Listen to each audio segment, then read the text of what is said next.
है। आज हम लोग देखेंगे about the lathe machine and lathe operation. Okay, this machine is called lathe machine. Okay, normally ये तीन पार्ट का है। एक this is called head stock, this is called tail stock and this is called carriage. Okay, head stalk, tail stalk and carriage. Another name of the head stalk is called life center. Another name of the tail stalk is called dead center. ऐसा क्यों नाम है? ये head stock का नाम आपका life centre है, tail stock का नाम डेड सेंटर क्यों है? क्योंकि हेड स्टॉक में during the process movement of the chuck is applicable, that's why ये लाइफ सेंटर बोलते हैं। During the process, dead center not moving. That's why it's called dead center.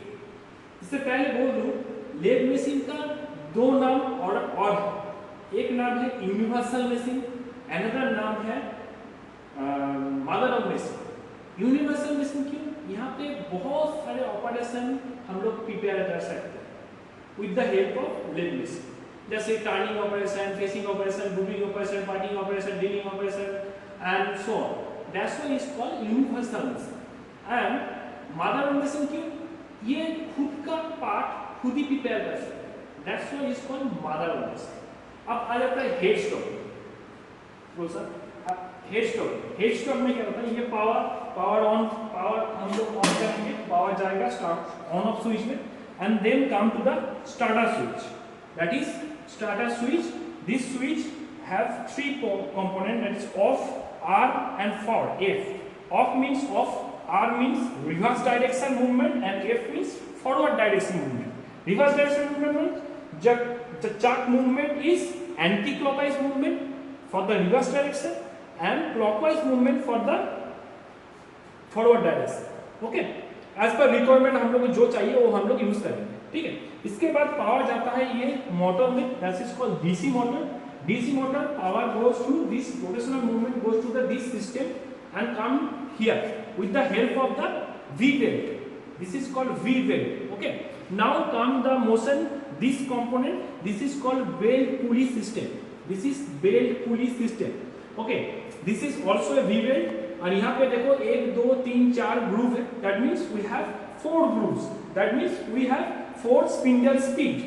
We can change the spindle speed 4 times. ऐसे करके हम लोग इसको अगर change करेंगे तो स्पिंडल स्पीड चेंज हो जाएगा। ठीक है, जो भी स्पिंडल स्पीड यहाँ पे मिलेगा वही स्पीड एक चाक में आएगा। जो स्पीड यहाँ पे आएगा सेम स्पीड यहाँ पे होगा, that means the RPM of the spindle and RPM of the chuck is same. Okay, another parts is here. यहाँ पे एक गियर सिस्टम, यहाँ पे देखो एक गियर सिस्टम। ये गियर सिस्टम हम लोग जो यूज करते हैं, नॉर्मली गियर सिस्टम का काम क्या है? गियर सिस्टम का काम है मोशन को चेंज करना और रिवर्स डायरेक्शन या जिस डायरेक्शन में घूमना है उसको चेंज करना। मगर ये जो स्पीड है, ये स्पिन चाक का जो स्पीड है, इसके ऊपर वही गियर सिस्टम का कोई हाथ नहीं है। ये gear system applicable for the this is called lead screw. यहाँ पे एक स्क्रू होगा, इसको बोलते हैं लीड स्क्रू। ये लीड स्क्रू का जो मूवमेंट होगा क्लॉकवाइज होगा या एंटी क्लॉकवाइज होगा, उसके ऊपर निर्भर करेगा ये गियर सिस्टम को चेंज करने के बाद। ये गियर सिस्टम बोल देगा इन्हें जो क्लॉकवाइज करना है और एंटी क्लॉकवाइज करना है, और the change of the speed of the lead screw. Lead screw का क्या काम है बाद में बोलता हूँ। अभी आते हैं चाक। नॉर्मली ये चाक 2 टाइप्स है। One is 3 jaw self centring chuck, another is 4 jaw independent chuck. 3 jaw self centring and वहां पे देखो 4 jaw इंडिपेंडेंट चाक। ठीक है, ये दोनों का डिफरेंस क्या है? दोनों का तो कुछ डिफरेंस होगा ना। तो ये 3 jaw चाक एंड ये 4 jaw चाक दिखाई दे रहा है, ये 3 jaw है, वहां पे 4 jaw है। That is the difference, first difference. And the difference है if you have the round type jaw, this is the round type jaw. If you have the round type jaw, then you easily mount on the 3 jaw chuck. But if you have the arbitrary jaw, if you have the square jaw, rectangle jaw, that time we cannot mount in the 3 jaw. That time you use the 4 jaw chuck. Okay. Now another difference क्या है? यहाँ पे अगर तुम्हारा jaw अगर कोई छोटा jaw है तो कोई प्रॉब्लम नहीं, इसको माउंट कर सकते हैं। मगर इसमें कोई हेवी jaw होगा तो अगर बड़ा जॉब होगा उसलिए हम लोग 4 जॉ यूज करेंगे। 3 जॉ एंड 4 जॉ में क्या होता है, ये 3 जॉ होता है। अगर एक कोई भी स्क्रू को माउंट करोगे तो 3 जॉ धीरे धीरे एक सेंटर में आ जाएगा, दैट्स व्हाई इसको 3 jaw self centring chuck. But 4 jaw में 4 जॉ है, इस 4 जॉ का कोई भी स्क्रू को तुम टाइट करोगे तो एक जॉ जाएगा, तो ये सेल्फ सेंटरिंग नहीं हो सकता। ये सेल्फ सेंटरिंग करने के लिए हम लोग को दूसरा प्रोसेस करना पड़ेगा, ठीक है। तो ये होता है तुम्हारा चक। अभी आ जाता है डेड सेंटर और टेल स्टॉक में। ये tell stock during the process move नहीं होता, बट बिफोर प्रोसेस ये टेल स्टॉक मूव कर सकता है, ठीक है। इसका क्या काम है, इसका काम क्या है, अगर मेरा जॉब छोटा है तो इजीली ये माउंट करेगा, your movement is rotationally movement is smooth. But अगर मेरे पास बड़ा जॉब है, ऐसे लेंथी जॉब होगा, तो लेंथी जॉब कैसे करेगा, लेंथी जॉब को यूज करने के लिए ये जो जॉब है लेंथी जॉब को अगर तुम सीधा घुमाओगे तो ऐसे ऐसे होगा, उसको फिक्स्ड करना है। This fixed must be doing by this tell stock. ये टेल स्टॉक सपोर्ट का काम करता है अगर लंबा जॉब होगा तो। एंड अनदर वर्क इज, ये मेरा सेंटरिंग हो गया जॉब का, मगर मेरे टूल को भी तो सेंटरिंग करना पड़ेगा। टूल को कैसे सेंटरिंग करेंगे, टूल को तो पता नहीं है कैसे सेंटरिंग करना है। अगर टूल को सेंटरिंग करना है तो टूल को ऐसे लेके जाके इस जगह में, इसको ऐसे मूव करके इस जगह पे लेके जाके, अगर ये पॉइंट और ये पॉइंट अगर सेम होगा तो मेरा टूल सेंटरिंग में है। अगर नहीं होगा तो यहाँ पे चिप देके थोड़ा ऊपर और नीचे लेके जाना पड़ेगा फॉर द सेंटरिंग। तो ये इसका काम क्या है, centring operation of the tool also, okay. Next इसका और एक काम है, पहले बोला that is the universal machine. Universal machine means is create various type of operation. तो यहाँ पे ड्रिल कर सकते हो, इधर भी ड्रिल का कोई ऑपरेशन नहीं है, ड्रिल का कोई अरेंजमेंट नहीं है। अगर हमको ड्रिल करना है तो क्या करना है, ड्रिल चाक को इसको खोल के इधर लगाना है। दैट मीन्स ये कोई एक्स्ट्रा अटैचमेंट लगाने के लिए हम लोग टेल स्टॉक यूज करते हैं। तो टेल स्टॉक के 3 काम है। नाउ आ जाता है यहाँ पे, this is called carriage. This whole part is called a carriage and this part is called tool post. This is tool post, tool mounted post. ये टूल है, actually this is tool made by HSS and this is tool holder, okay. This is single point, also a single point cutting tool, okay.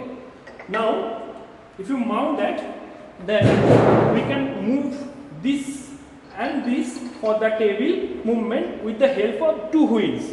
This is called depth of cut, इतना depth देंगे, this is called feed, this is called depth of cut and this is called feed, okay.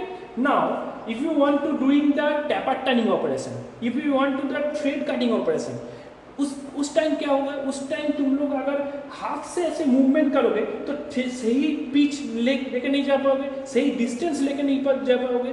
That time you want to automated feed and automated depth of cut. Automated feed and automated depth of cut हम लोग कैसे पाएंगे, ये जो lead screw है ना, इसको अगर एंगेज करेंगे, ये लीड स्क्रू को हम लोग एंगेज करके through the gear system and through the handle, then this movement, ये जो मूवमेंट होगा ये ऑटोमेटिकली होगा, ऑटोमेटिकली ऐसे मूव करेगा, ये हाथ से करने की जरूरत नहीं है, ठीक है।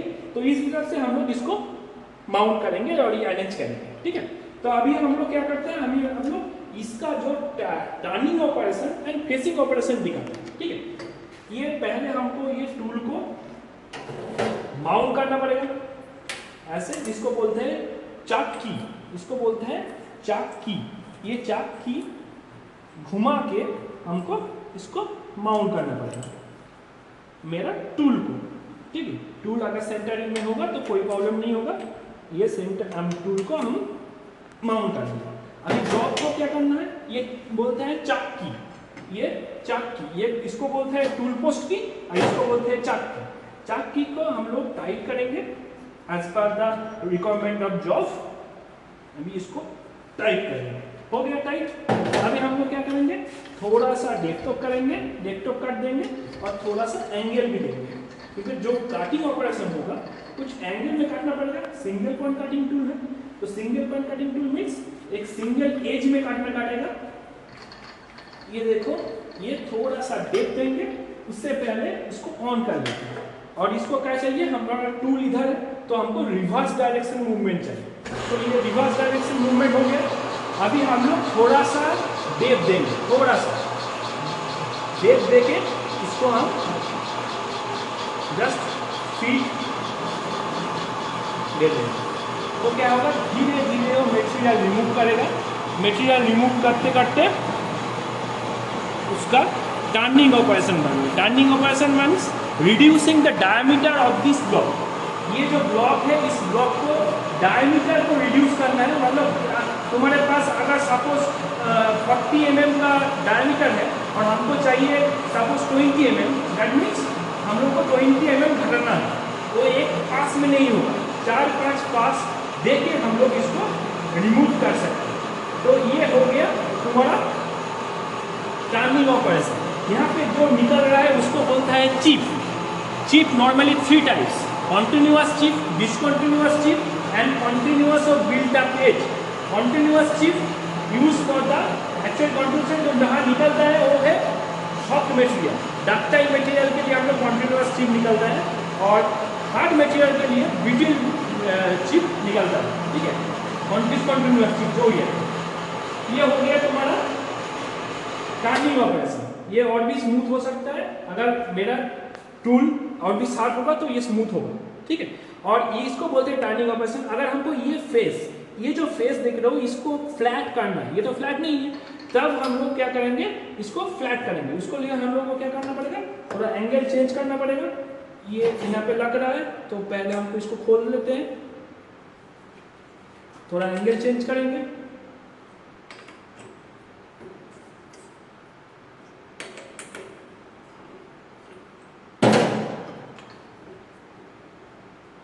ये मेरा एंगल चेंज होगा।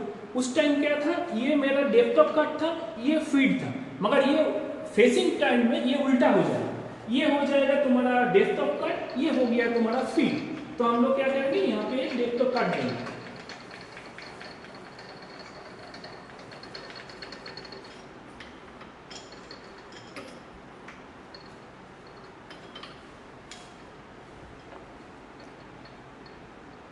ये थोड़ा सा डेप्थ ऑफ कट दे दिया, उसके बाद चालू कर दिया सेम। इसको हम लोग देखो धीरे धीरे वो सामने वाला पोर्शन फ्लैट हो जाता है।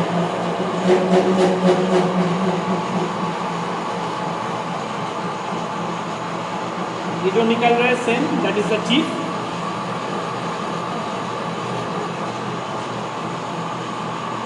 यहाँ पे हम लोग कूलेंट के लिए कटिंग फ्लूइड यूज करते हैं। जो कटिंग फ्लूइड यूज करते हैं that is the mixture of oil and water. ठीक है, ये ऐसे फ्लैट हो जाएगा। Oil and water in the percentage of 1:100 to 10:100, कोई भी परसेंटेज हम लोग उसको यूज करते हैं as a coolant for reducing the heat and reducing the friction. Okay, लगभग यही है। इसके बाद ये बेड है, नीचे जो बेड है, और उसके बाद हम लोग यहाँ पे इसको लेंगे। ठीक है, ये जो टूल है हम लोग single point cutting tool use करते हैं। ये made by HSS for the mild steel. अगर मेरा जॉब माइल्ड स्टील होगा तो HSS यूज करेंगे। अगर मेरे पास जो जॉब है वो और भी हार्डर मटेरियल है, जैसे suppose high carbon steel, manganese steel, that time HSS से कुछ नहीं होगा। तब हम लोग यूज करेंगे दूसरा टाइप का मटेरियल, जैसे carbide, titanium carbide, cementite, ceramics and so on. Niobium boron nitrate भी हम लोग यूज करते हैं फॉर स्पेशल केसेस। ठीक है, लगभग यही है। तो ओके स्टूडेंट, थैंक यू।